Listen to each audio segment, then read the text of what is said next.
Welcome to the Insight Cafe. My name is Nikon and I'm your host. Today, I have a dear friend and colleague all the way from the US. And so let me read you his bio. He is the CEO of Samled Consulting. His mission is to point his clients in the direction of their innate well-being, wisdom, and omnipotential.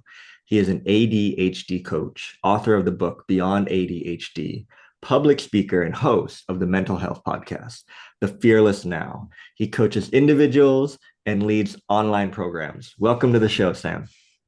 Thank you, Nikon. This is take two, ladies and This is gentlemen. take two. We're perfectionists, Nikon and I. So, We're yeah, perfecting. Last time was perfect too, and this time will be perfect as well. So, um, it's an honor to be here. I'm a big fan of your work. thank you. I've seen you in, over the years, I've seen you in the audience at Mike O'Neill's stuff. And it's funny, we're both doing the advanced course, so which is really cool. And you're just a good human, a brilliant coach, an entrepreneur, and you're really curious about this thing called life and experience as I am. So we're tangoing here in this dance together. So that's extra special. So thank you, man. Oh, Thank you for having thank you. I appreciate it. I want you to wave your book again one more time because I saw that when I was doing your me. bio, but it's on me when I'm speaking. So, like, beyond ADHD, No, no, no, no, no, brilliant. no, no. So you see this Yeah, yeah, color, yeah, yeah, yeah, the neural pathways. I yeah, mean, yeah. obviously they look a little bit more organized than that, but this is kind of a metaphor for the Technicolor, high speed, creative, empathic, intuitive um, ADHD brain hardware that is also very sensitive, that just picks up data all at once, like lint on a lint brush, for better or for worse. But it's Lint my on a lint brush. Like, I just saw that image in my head. Like, what? I just saw that image in my head of lint on a lint brush. Like, that was a really clear Great. metaphor.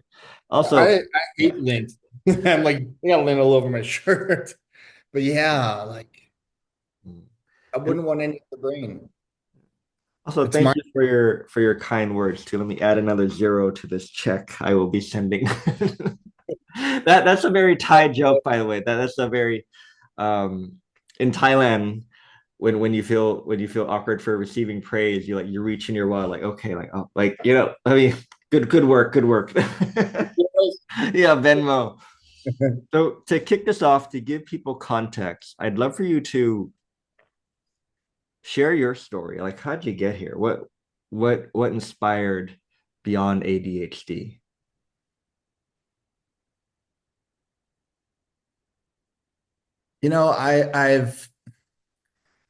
I've always had a penchant for loving, communicating, and writing and expressing, for better or for worse. Sometimes it comes out ass backwards. And but I couldn't sit still long enough to write something at all. I mean, and until this day, and I'm a very active, energetic, physical person, for better or for worse. Um, and growing up as a Gen Xer, I'm a little bit older than you. As a little kid in the late 70s to being a little bit of a bigger kid in the 80s to my teen years in the mid to into the late 80s, 90 or to not that old, but anyways, old. I grew up in an experience where well-meaning psychologists, psychiatrists, and physicians didn't know what the hell or how the hell to really understand what a mind that works differently, really understand it from, most importantly, the inside out. Instead, physicians, and still to this day, are looking at people that have a mind that works differently. We call it neurodiversity, we call it neurodivergent, call it a peanut butter and jelly sandwich. It doesn't matter. That they were looking at, okay, Johnny, give me an example, or Sam, that has a different learning style, doesn't fit in the classroom setting the way Sally does. He's a square peg in a round hole. He can't sit still. He has a hard time listening. Oh, he must there must be something wrong with him. And he's impulsive and he talks out of turn and he can't sit still, blah, blah, blah, blah, blah. And he's very sensitive, emotionally, sensory wise, etc. Was extremely confusing for a young Sam, like any kid growing up that in my generation, Gen Xer, during that time, with well-meaning teachers that were just trying to teach kids stuff, especially in my formative years, growing up and going through public school. And they weren't getting, they didn't get, the teachers still don't get paid enough. we should be paying teachers like we pay baseball players or cricket players or hockey players. Anyways, so I was misdiagnosed like 25 times. And again, I'm exaggerating the frequency, but a lot. We have this thing called the Diagnostic and Statistical Manual, the DSM-5, that was just being created in the 70s, probably late 60s, 70s. So it was brand new when I was a little kid. They were just throwing darts at a board blindfolded, trying to figure out how to help kids.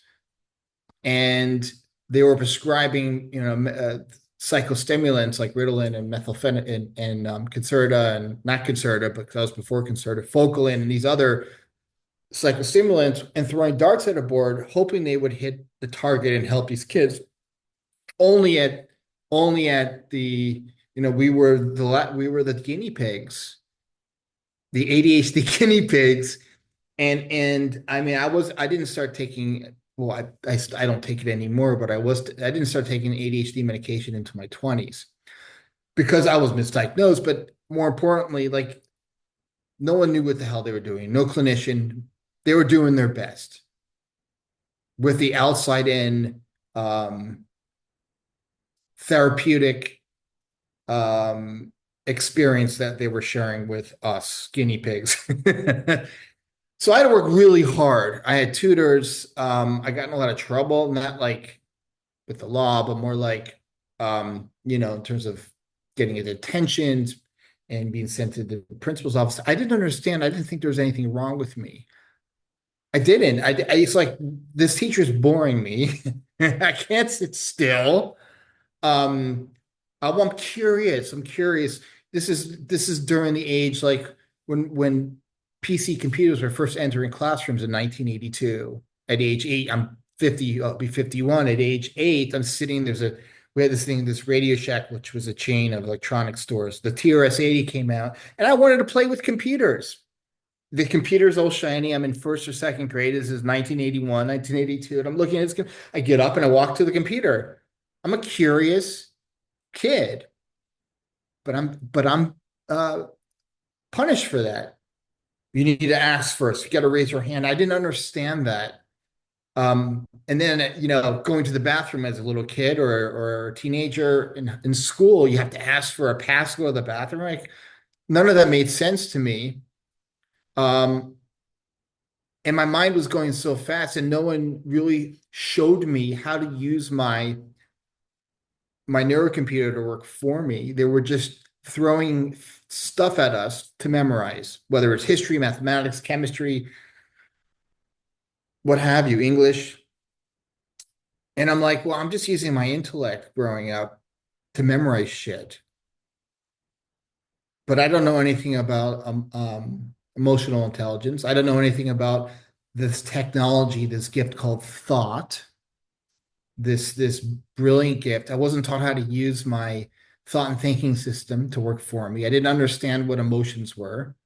So naturally, I'm going to be impulsive and reactive because my brain, my hardware is really loud. My ADHD supercomputer is going faster and faster and faster. And as I become a teenager, it's like I have a Ferrari F40, or pick your favorite supercar, Porsche 959 brain hardware going so fast with bicycle brakes, bicycle neural brakes, neural speed brakes.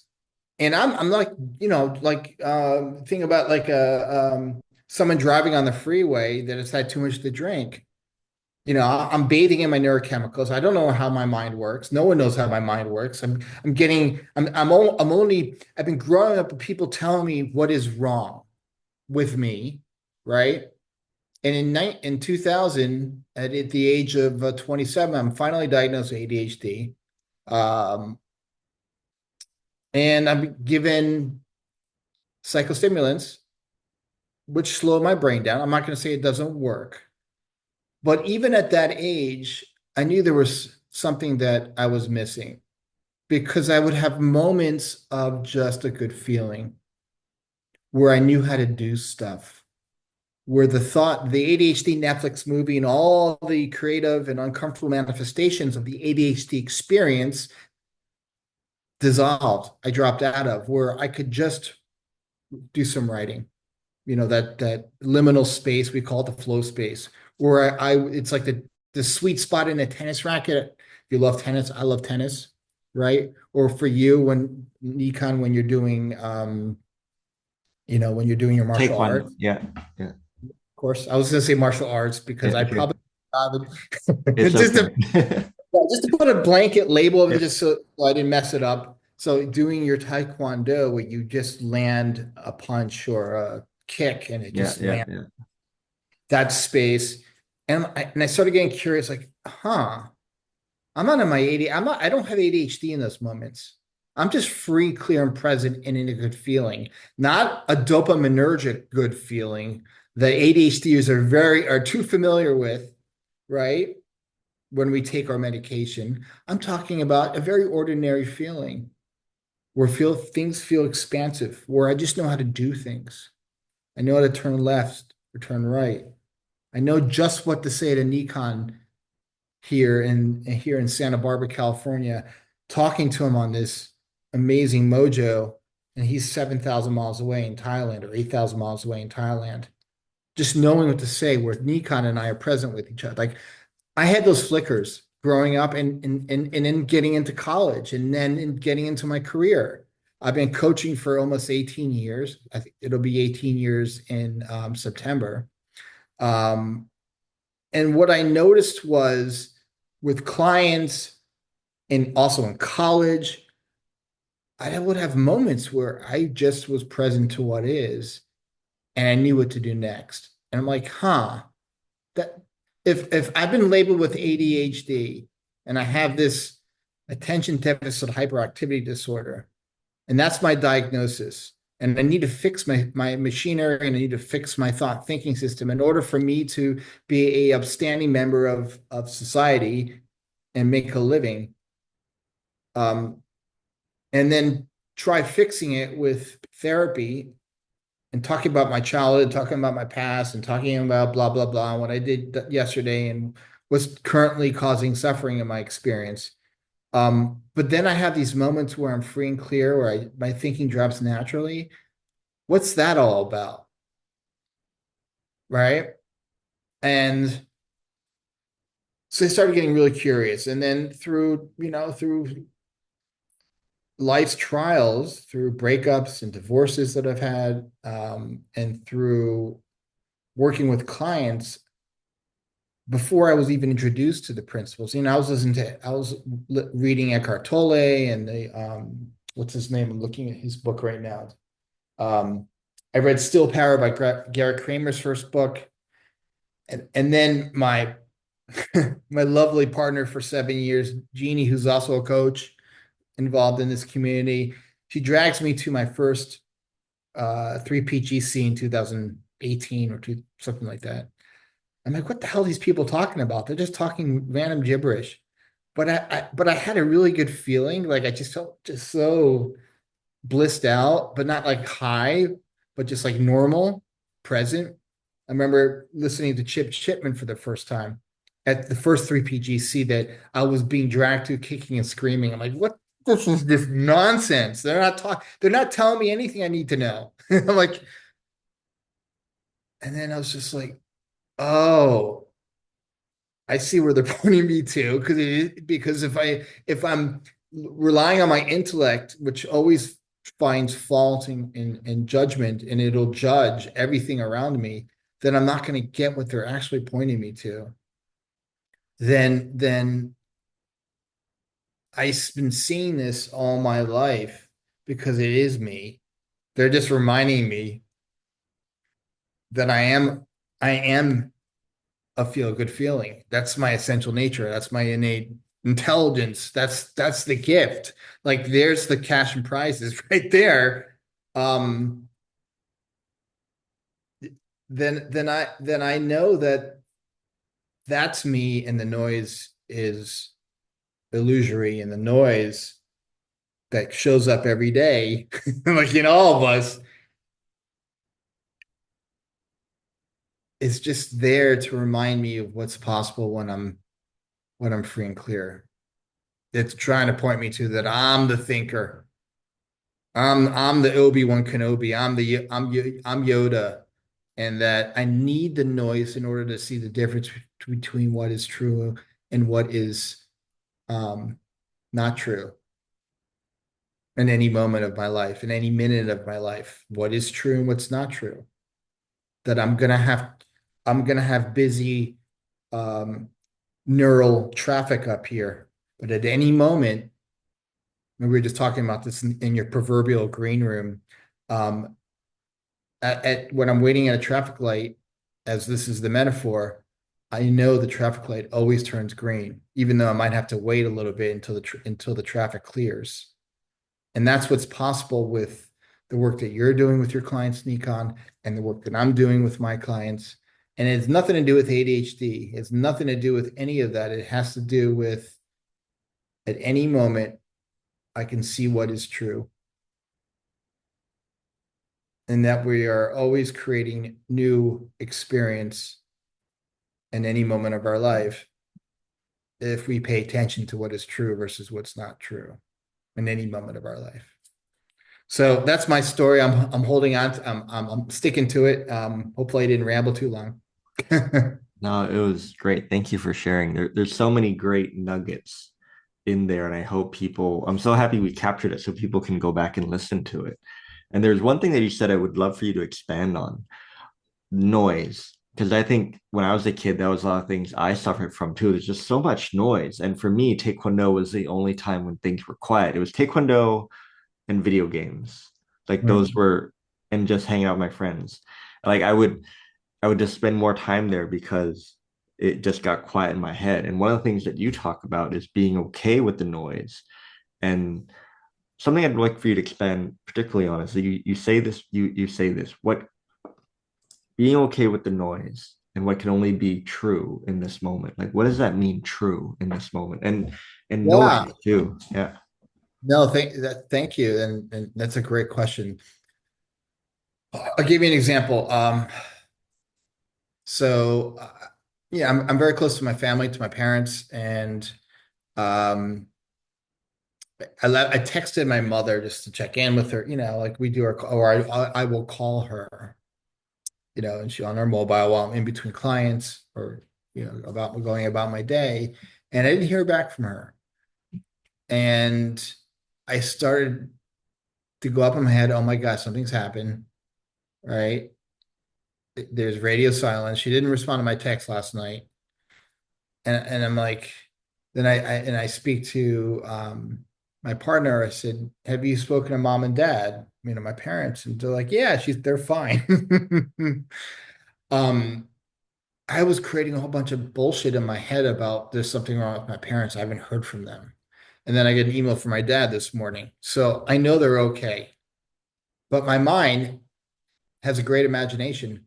The intellect is the greatest screenwriter, the greatest producer, and the greatest director in the history of humankind, constantly creating a screenplay for us to give to a casting or a director or someone that wants to buy the screenplay. We're buying our own screenplay all the time that we think is real. Um, and then and then our physiology reacts to it. We have this illusory screenplay that's being co-created and made up in our head about my parents, and they're thinking that they're not okay and not hearing back from them. And then our physiology reacts. We feel contracted, anxiety, whatever, however it manifests for you. Or my in my instance, how uncomfortable that feeling was. It was very uncomfortable. Now you have to understand, with an ADHD, uncomfortable feelings are like sitting in an IMAX theater. We hyper focus on uncomfortable feeling, on anxiety, on depression, in ways that a neurotypical person with hardware that works differently. Now, I'm not talking about the psychospiritual. I'm talking about the actual hardware, the brain, the machinery. Okay, we hyper focus on that experience very innocently. So I'm sitting, I wake up in the morning, I'm like, oh my God, my parents are dead, right? I'm hyper focused on it. I'm like, there's like one of my favorite bands is Radiohead. So I got Radiohead, the soundtrack, um, there's a song called um, I think it's Wanting to Disappear, or someone might correct who's listening, but or Trying to Disappear. And it's very melancholy, depressing song that's going on in the background. It's like London Bridge is falling down, and I'm like, wait. I'm in a melodrama Netflix movie in my head right now. Wait, slow down, you crazy child. Whoa, whoa, red light, red light. Let the traffic move through, and then let it move through. Let these dark, uncomfortable, horrible feelings move through. Red light, sit at that traffic light. Traffic's going to move through, and then the green light's going to come on. And I just like saw that, like we're gonna have those experiences again over and over until we die. But we need it. We need it. We need the contrast, because how will we know what is true versus what's not true? Like, it's kind of like God's um it's the ironic gift to humankind that we're going to have dystopic thinking that we innocently get caught up in from time to time. Somebody asked me this in a podcast, so now I'm going to ask you, Yeah. is how do you discern between real and not real? Given what you just said, is it the mind, consciousness, and thought, especially consciousness and thought, Mhm. making everything look so real and mind powering Yeah. the whole thing? Like you're caught up in a scary movie, but you don't know it's a movie. How do you discern Yeah. between what's real and not real? It's and the feeling, I mean, how it feels. I mean, that's the God's greatest barometer that was gifted to all of us of walking on this planet. Like, we have a feeling system that's alerting us, that's informing us, that's telling us the quality of our thinking in the moment, how far off our thinking is from truth.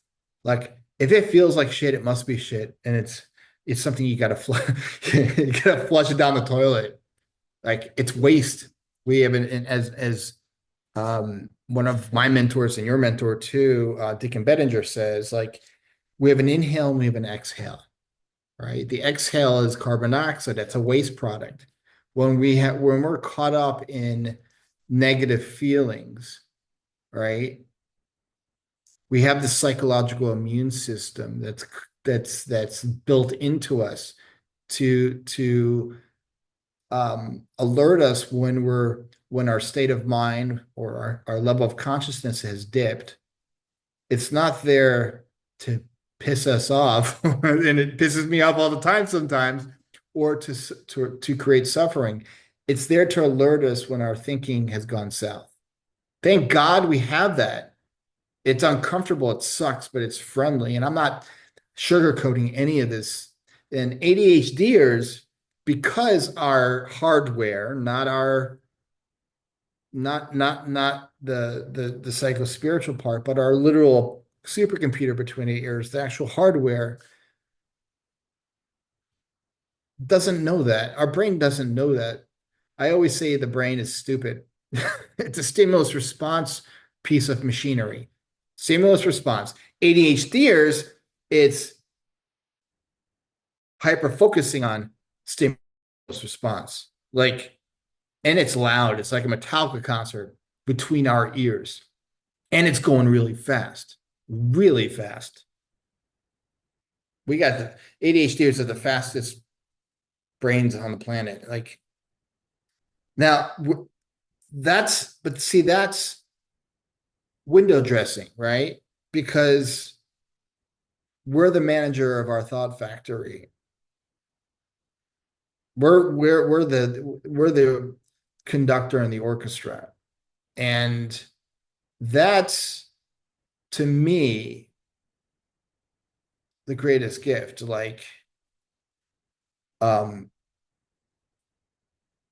I know that I will suffer in my thinking when I'm trying to use my intellect for what it was never designed to be used to manage.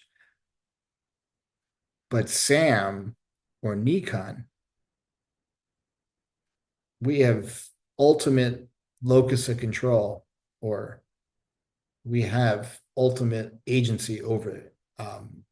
And that is what wows me every day because I'm here talking to you right now. And an hour before, when I was really caught up in some crappy thinking that I just woke up with, my state of mind, my state of consciousness dipped like it normally does, like it does in all of us. And I was on a Netflix, I was watching a Netflix movie I was not enjoying. It sucked. That's why I don't like the only horror movie I like is The Shining, which is one of my favorite movies of all time.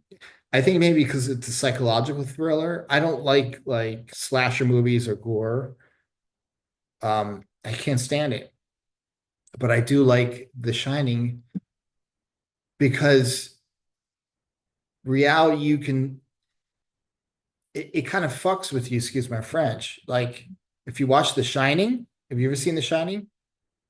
I have No. not seen The Shining, but now I'm gonna go watch The Shining. Dude, you need to watch, you need it tonight or whatever Okay, tonight. okay.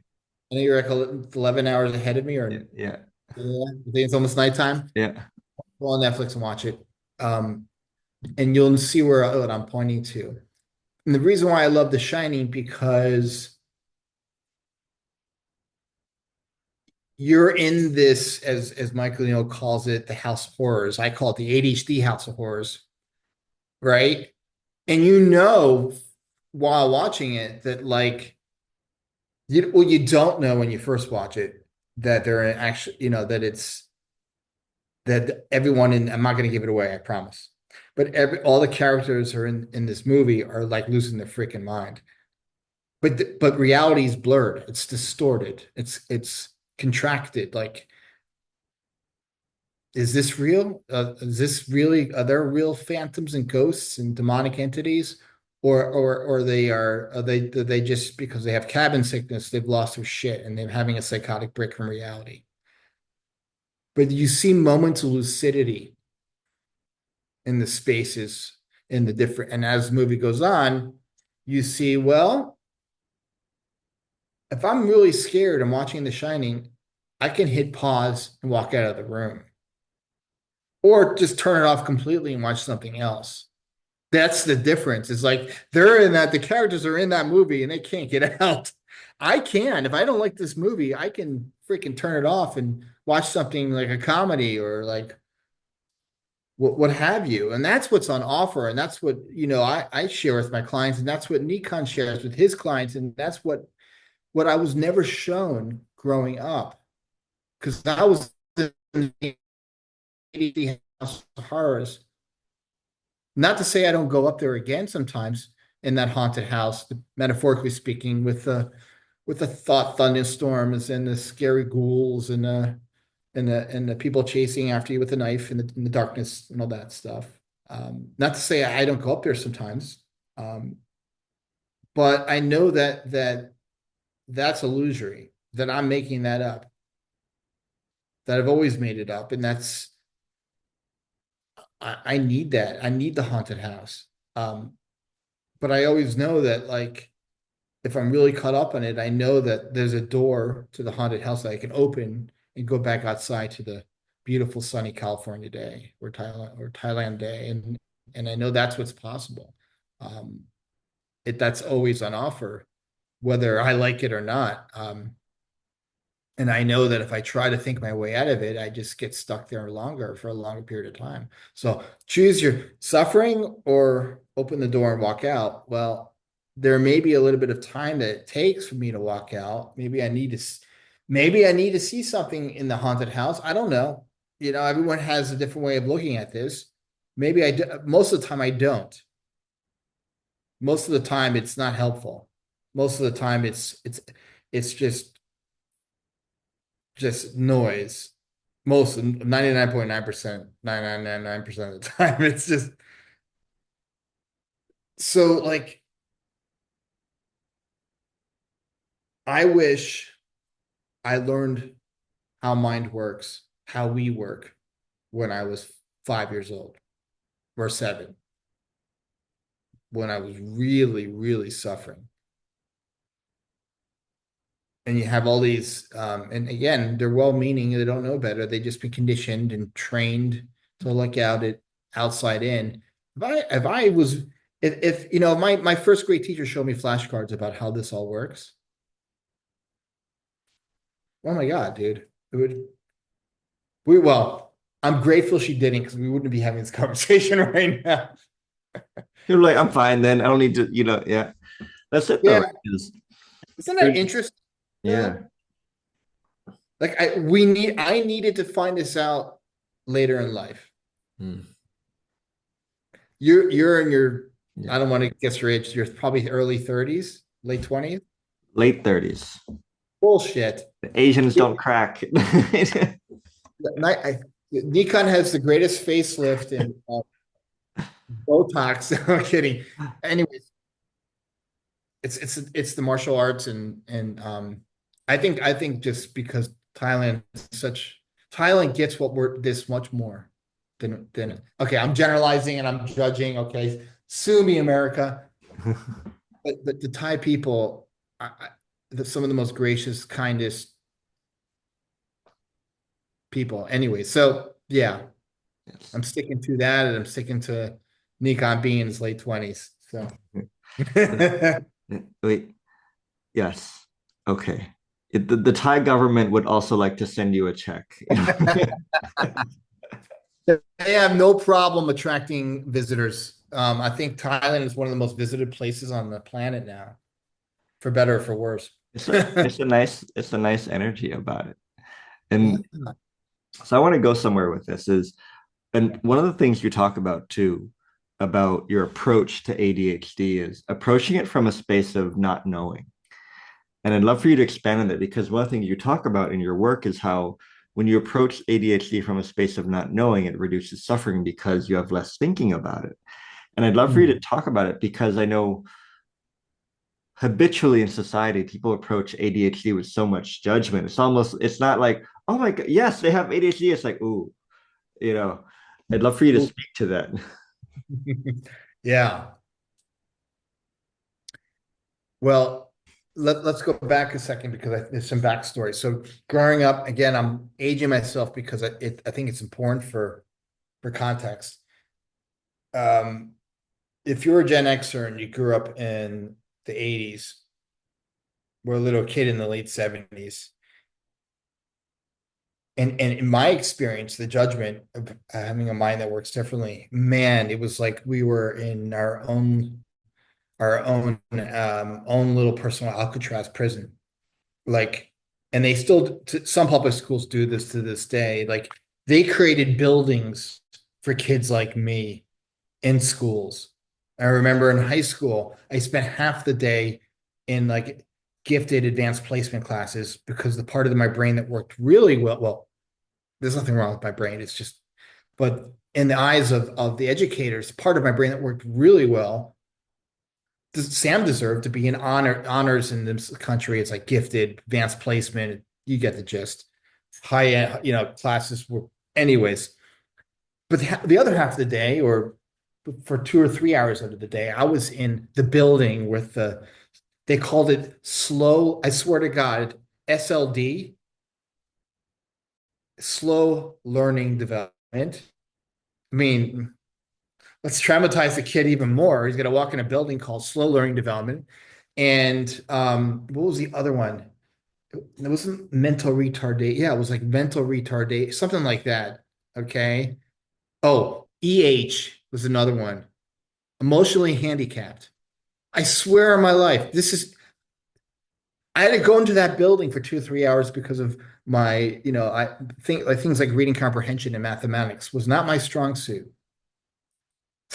So use that as context, right? Use that as the background. Really, really, the education system has come a long way. It has made many strides forward in this country, but also I still think they're still have one foot in the EH building. So that's what I was kind of working with. Yet there were moments in EH in this SLDEH building that were so incredibly profound. I had this tutor named Diane. Diane, if you're listening, I don't think you're listening, but Diane Zampano, who saw my light, who pointed me to my light. So I had moments of utter like clarity of mind and knowing what to do next, moments and having fun learning algebra, which is when I think back at it, it's a special torture and finite math, like, oh God, that was my special torture. That was like the torture chamber. So I know that none of that is true. EHSLD is all made up. So to get to your question about knowing what to do next, is that what your question was? The question was about approaching ADHD from not knowing. Okay, so put that context. Mm-mm. I'd walk into that building not knowing, not realizing that I don't know, Mm.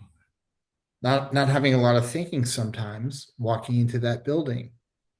Naturally, present in the moment, and having the best time in this building where like the kids are like all like we want, you know what I mean? Like Yeah. you walk into some rooms and there's just like kids with their head on their desk, just an awful feeling, right? Or kids that are screaming and yelling at the teacher, or kids that are banging their head. Like this, it was just like absolute disaster in there.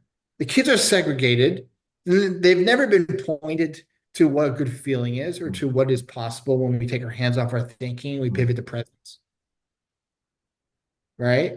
Mm. We were taught to do this on the hot, on the hot So, stove, yeah. hold our finger in our dystopic thinking and like think, okay, so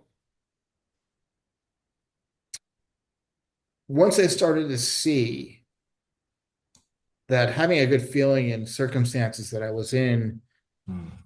and I'm not asking for pity, but just like in a school that was segregated because of the illusion or the made up thinking they had about what kids that have minds that work differently look like, right? Mm. And segregating them into having a good feeling and actually learning and having an amazing experience with my tutor um, when I shouldn't be having that experience Mm. is not knowing what to do. Mm. Think about that. Is just trusting that when I'm present to what is, I'll know what to do next. And any moment in any second of my life. And that knowing space, as like Michael Neal calls it, the parentheses, the no thing space, right?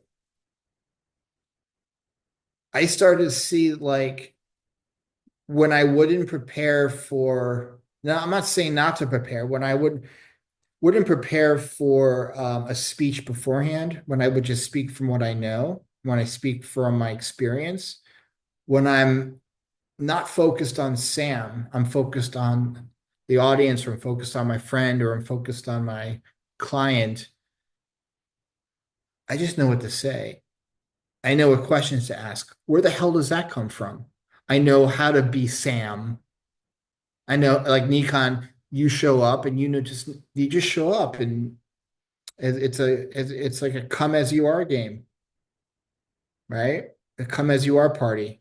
It's like, here I am, world. I'm going to share from what I know. I'm going to speak to the audience if I'm speaking in front of people like they're all my best friends. And I know that if I can trust in the feeling and I can reflect on what's going on right now, I'll just know what to say, know what to do. And I never thought that was possible. And seeing like Chip and Jan Chipman at a conference 8 years ago for the first time, or Dickin, or Bill Pettit, or Michael. I've gone to many Michaels. To see what's possible in them when they're showing up to what is, trusting that they'll know what to do next and know what to say next. Holy cow! Like, but that's not true, because I've been shown all my life that I'm impulsive and reactive and overwhelmed all the time, that I can't handle life, that I'm always going to need extra help. And I'm just giving you, like, the conditioning belief systems that very innocently I soaked up in my hard drive between my ears, from very innocent education. I'm not blaming anybody, because that's all they know, because that's what they were taught. And it's like we're all living in a tape recorder between our ears and a hard drive. It's just spitting out shit that we think is true. But what is true in this moment, as I speak to the amazing Nikon in Thailand, is a good feeling. Is quiet.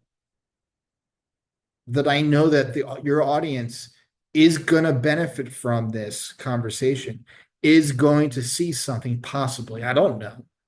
It's the I don't know zone. That's like when you take your hand off your thing and you're just not resisting life and you're just present, even when the noise is really loud upstairs. Like right now, as I'm speaking to you, the noise is really loud, but I used to care about the noise being really loud.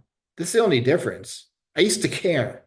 And sometimes I get caught up in the noise, but I always know that when that happens, there's traffic. And what do you do when there's traffic? You slow down. You don't want to hit the car in front of you. The cars are the metaphor. The cars is the gobbledygook, the neural noise, the haunted ADHD house of horrors, or if you're neurotypical, the house of horrors of our thinking. Like, I know to tap the brakes. Like, I'm not going to drive through the fog going 85 miles an hour. The fog being a metaphor for the foggy thinking that we have sometimes. I'm just going to, if I can't see, I'm going to pull over to the side of the road. I'll know what to do at any moment. And we see that, all of us listening right now, everyone on the planet sees this to some degree throughout our life. Like, we just know how to do shit. And I don't know where it came from. I didn't mean, look at this phone. Like, some guy didn't know until he knew. Some or man or woman had this thought, oh my God, we can turn this rectangle, we can put up some chips in there and the screen, and we can figure out it could be a communication device. Okay, awesome. And they took it from the drawing board and they turned it from the formless into the form. Holy shit. They went from not knowing, now look at this awesome, dirty phone. That's pretty fucking cool, dude. Like, that's what's on offer here. Not just for ADHDs, but for everybody. I said a lot. Sorry.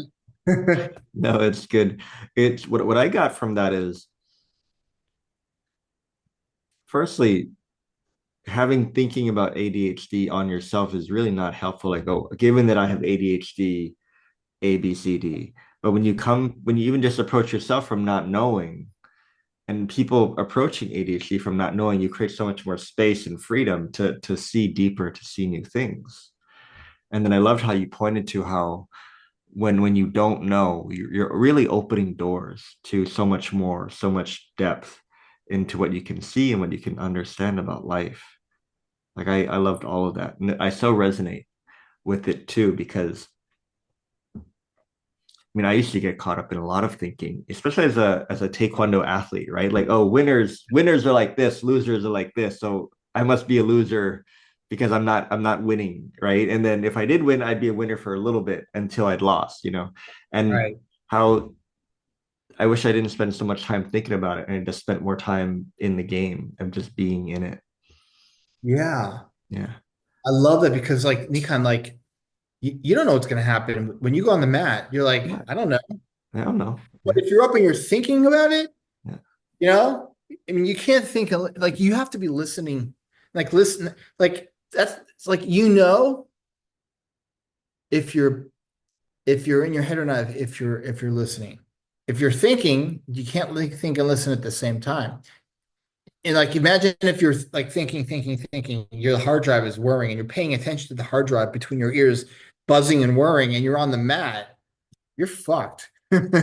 You're gonna lose. You're gonna what I don't know how the point system for Taekwondo works. I mean, I watch karate, like I'm totally ignorant, but it's a very cool sport. Anyways, Yeah. Yeah. sport it's a I can confirm if you're in your thinking, you are indeed fucked. fuck. Confirm. But you also do things, and this is where like for example, like let's tell the audience what not knowing is. Like one of the greatest examples of that is driving on the freeway. I don't know. I mean, I'm pretty certain I'm going to get to my destination. I have hope and faith. I don't know. But when I'm not knowing, I know how to change lanes on the freeway without thinking about it. I look in my side view mirror. If it's free and clear, I hit the turn signal and I change lanes. I don't need to think about that. It just happens, right? Um, Dick and Beninger, at one of his talks, he talks about like how we're so brilliantly designed. Like it's just unbelievable the perfection of our system. Like I don't need to talk to my pancreas to tell it to do a better job. And obviously, you know, people's organs fail sometimes, but that's not knowing. Like I don't know if my pancreas is going to do everything it needs to do, or my kidneys, or my liver. I have faith and hope that it will, but I don't need to. I mean, you can talk to your organs if that's what your thing is. Be like talking to your kidneys. Awesome. Maybe that's helpful. I don't know. But um, you just have faith and hope that your organ systems are going to work as they should every day, every second of your life. You don't need to like tell your kidney, I love you, kidney. I know you love me too. So do a goddamn good job today. I'm gonna be really fucking pissed off at you. It doesn't work that way. Um, it just doesn't. Just doesn't. Um, and because we're living the experience of our judgments, our narrow angle focus, like very innocently, that's never the truth, right? People like sometimes it's okay to be judgmental, and sometimes it's not. Um, but I have free reign and agency over what I want to take on as truth or not. And sometimes thinking that you have a pet unicorn in your house is great. I don't know. It's fun sometimes to have to dance in the illusion. It's fun. It is. And that's why we have video games. That's why you love video games, because it's an escape. It's putting on the what do you call it?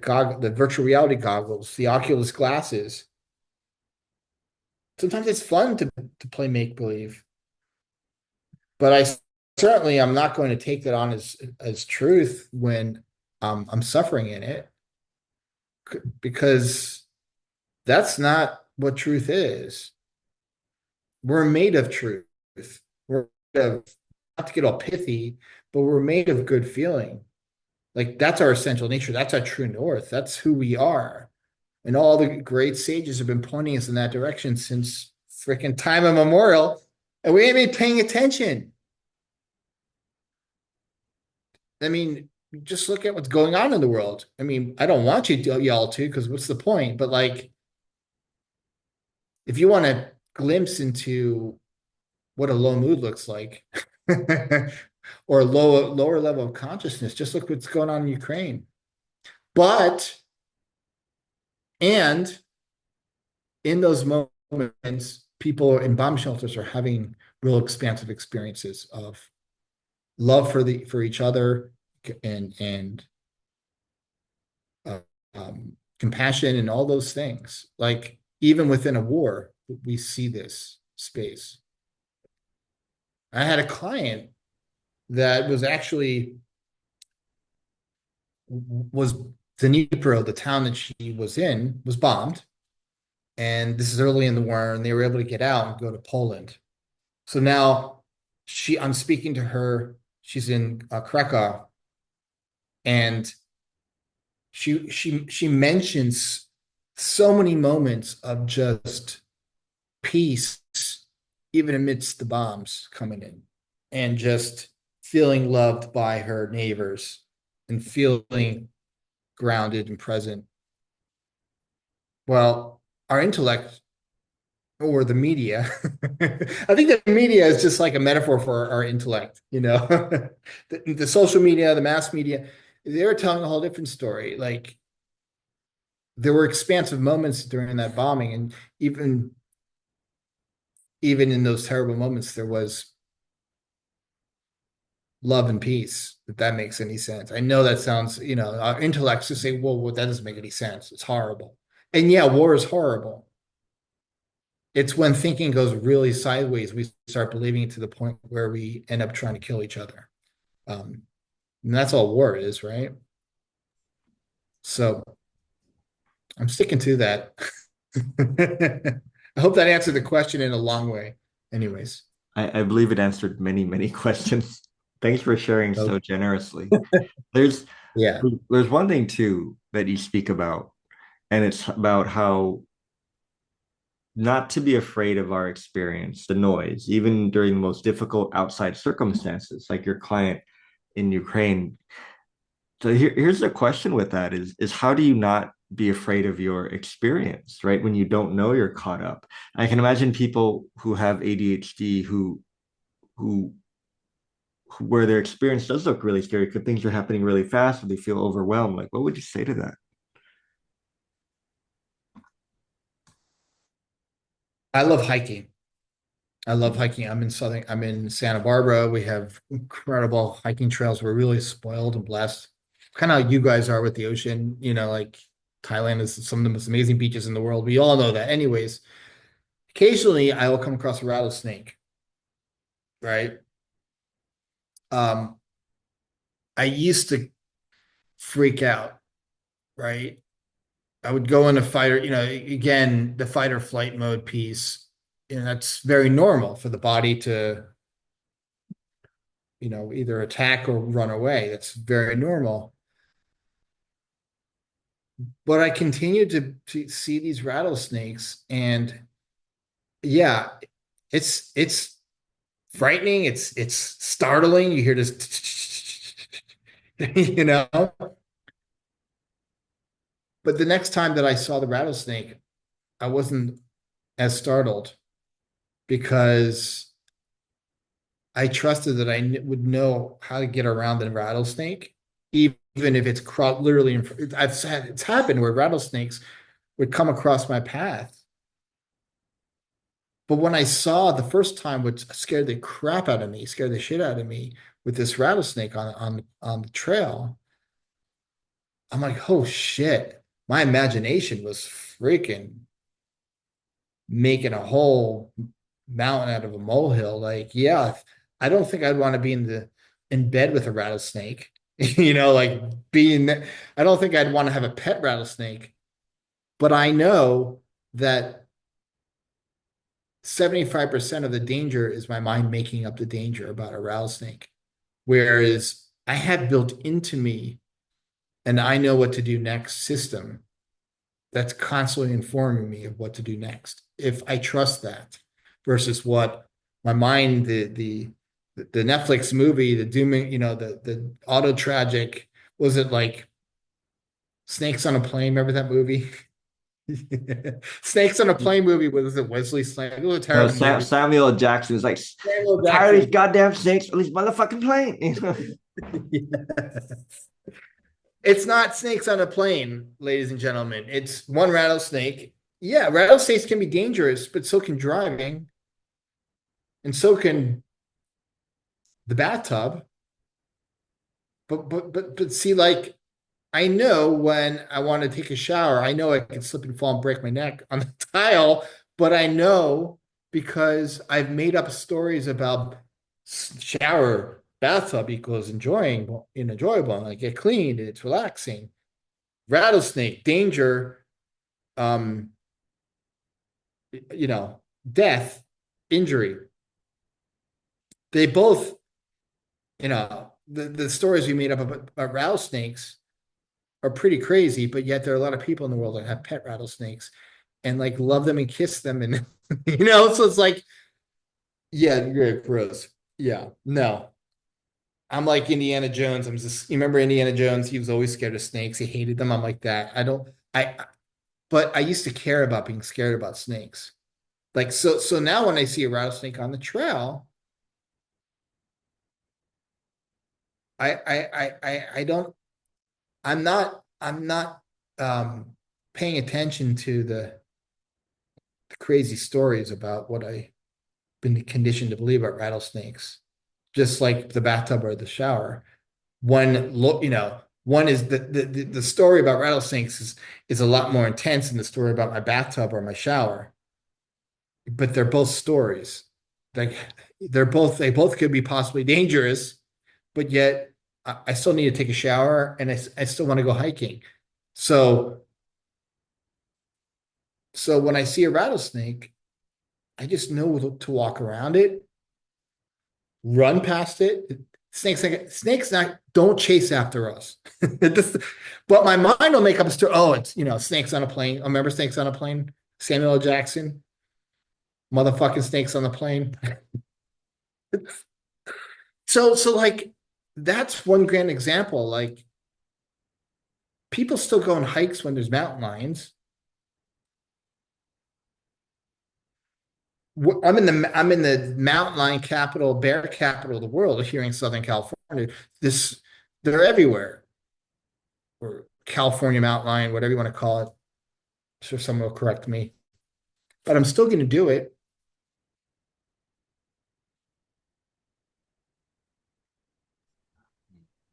Yeah. It sounds like, circling back to my question, is how not to be afraid of your experiences, to knowing that you're the one making yourself afraid of the experience. Well, I don't think there's much of a you. I don't think there's a you, but I think there's Hmm. um we were blessed with a very creative, very convincing piece of neuromachinery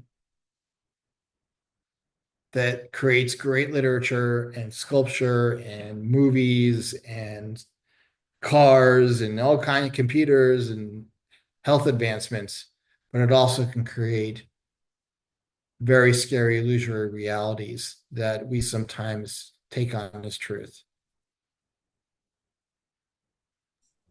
Um,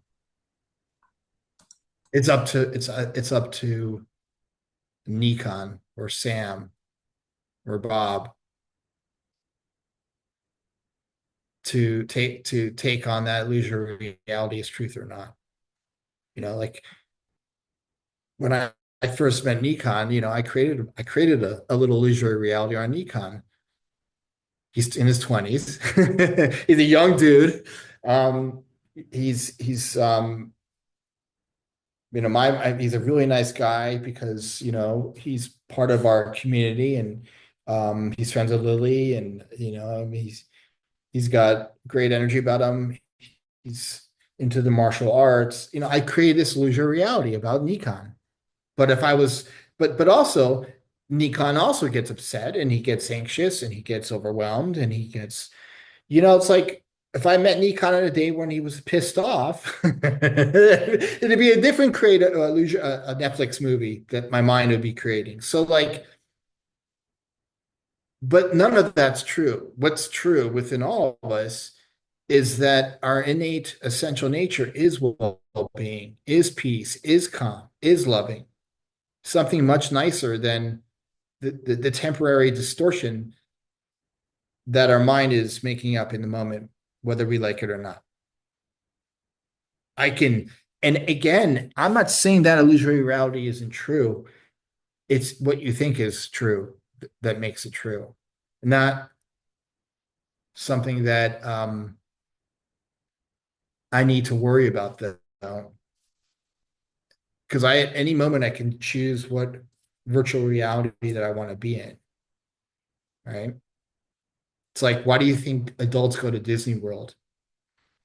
Like there's this trend in America, Disney World, Epcot Center, Disneyland, where adults they spend thousands and thousands of dollars. Now, listen, that's not my virtual reality because I really don't like all those crowds and the screaming and the kids and it's really bad food and it's very expensive. That's just not my thing. I'm more of a nature surfing, going outside kind of guy.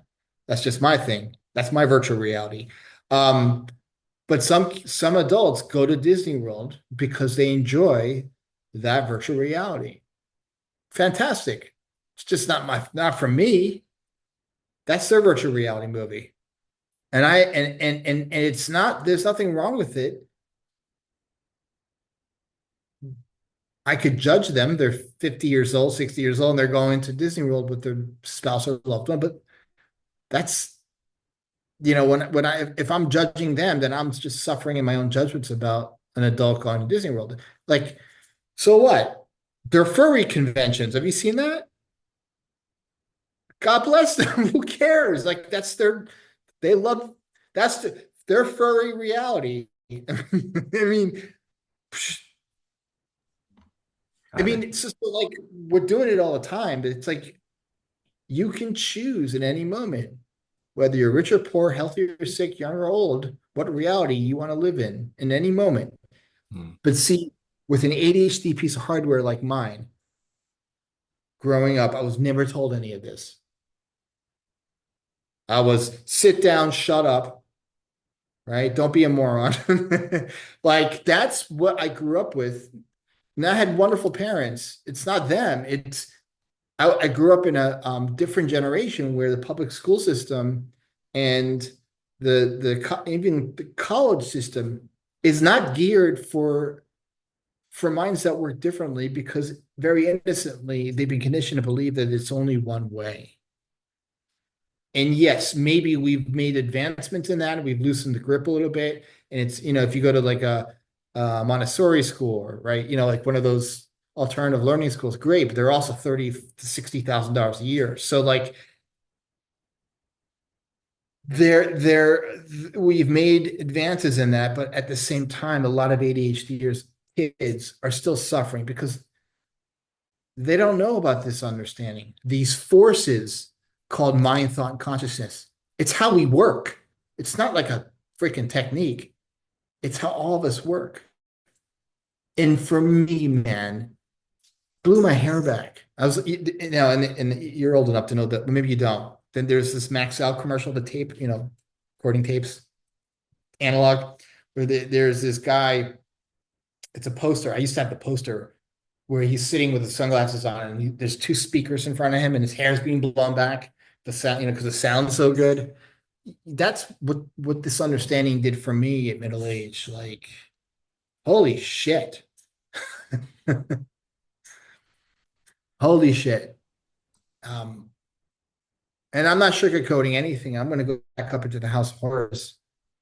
I could go back later today I could put 1 foot in, have 1 foot in, 1 foot out at any moment. I also know that we need the House of Horrors as much as sometimes it sucks. I hear you. Yeah. Well, we're coming up on time. I'd love for you to give us a gift in the sense of if you could give people listening a gift, it could be a knowing, a saying, or a quote, or anything really. What would you want to give people? Well, I love Sid. I never met the guy. He died in like 2008 or 2009. But his energy lives on in all of us. I mean, whether you know him or not, because he's just pointing us to what is true. Um, and what you shared earlier was not being afraid of our experience, but Sid, who could wax poetic in the simplest of ways because of his experience in the 70s, his enlightenment experience. It's the only thing in life that we were, and you know this probably before, the only thing in life that we weren't afraid of was like experience. That alone would change the world, change your experience. Hmm. And it's so true. And I'm living testament to it, brother. I mean, and so are you. Like if you met me 20 years, I've been a coach 18 years. If you met me 25 years ago, you'd be like, he's kind of an asshole. He's opinionated and judgmental. He's kind of like, he, like, yeah, I can be an asshole, but I'm not an asshole. I have moments of assholia, like we all do. But like, I choose to dance in the space of presence. I choose to moonwalk in this moment right now with Nikon. I love breakdancing growing up when I was a little kid. Like that was the shit back then, but it still is. I still do it I'll do it in my office, when no one's watching. Like, and every ADHD out there, man, you don't know how blessed you are. And once you see how this works, you'll see your omnipotential. And I'm living testament to it. Once I saw how mine works, once I saw what is possible, yeah, I'm gonna fuck up here and there. I'm gonna make mistakes. I'm gonna trip over myself and others. But when I'm free and clear of my thinking, when I'm present to what is, when I see underneath the noise, I know it's possible. And it's very ordinary. It's really just, it's ordinary. It's like this moment, it's ordinary. Like go watch if you want fireworks, go watch The Natural with Robert Redford with the fireworks when he hits the ball, hits the cover off the baseball. One of my favorite movies, The Natural. Or go watch The Shining and have a little taste of that too. It's up to you. Okay. It's been so good to spend time with you and just to hear you share your stories has been such a gift. Thank you so much. Yeah. And last, I'd like for you to tell us a little bit about your book and where we can hang out with you. Of course, I'll put all the descriptions in the links, but I'd love for you just to share a little Yeah. bit here. Well, the book with the Technicolor cover, Beyond ADHD, is available on Amazon. You can get it, type in Beyond ADHD, or go to my website, samledconsulting.com, and it'll take you right to the link. Um, and if you do buy the book, ladies and gentlemen, please leave a review because it helps with the Amazon algorithm so more people can get their hands on it. It's helped a lot of people. I'm really proud of this because asking ADHD to write a book is a lesson in futility until you do it. And this is proof of what's possible when you take your hands off your thinking. You can also go to my Instagram, samled1111, where I do a lot of silly videos and some serious videos about ADHD and neurodiversity and the principles. My LinkedIn, samled. Um, YouTube, I have a channel, samled. Yeah, contact me, DM me, light Okay. a stick fire. Love to hear from you. I do coaching and workshops. I'm doing a workshop with Lily Sace in June on driving and flying anxiety, which is a topic near and dear to my heart. So, so it's great. It's a great group. We already have 15 people signed up. It's going to be fantastic. It's in June. So, thank you. This has been so cool. Thanks, Sam. I appreciate it. And thanks for the work that you're doing. I know so many people. the work that you're doing Yeah. because Thank you're you. doing it too. Yeah. Thank you. All Brother, it's a pleasure. Let's do this again. right, sure. All right, bye, Sam.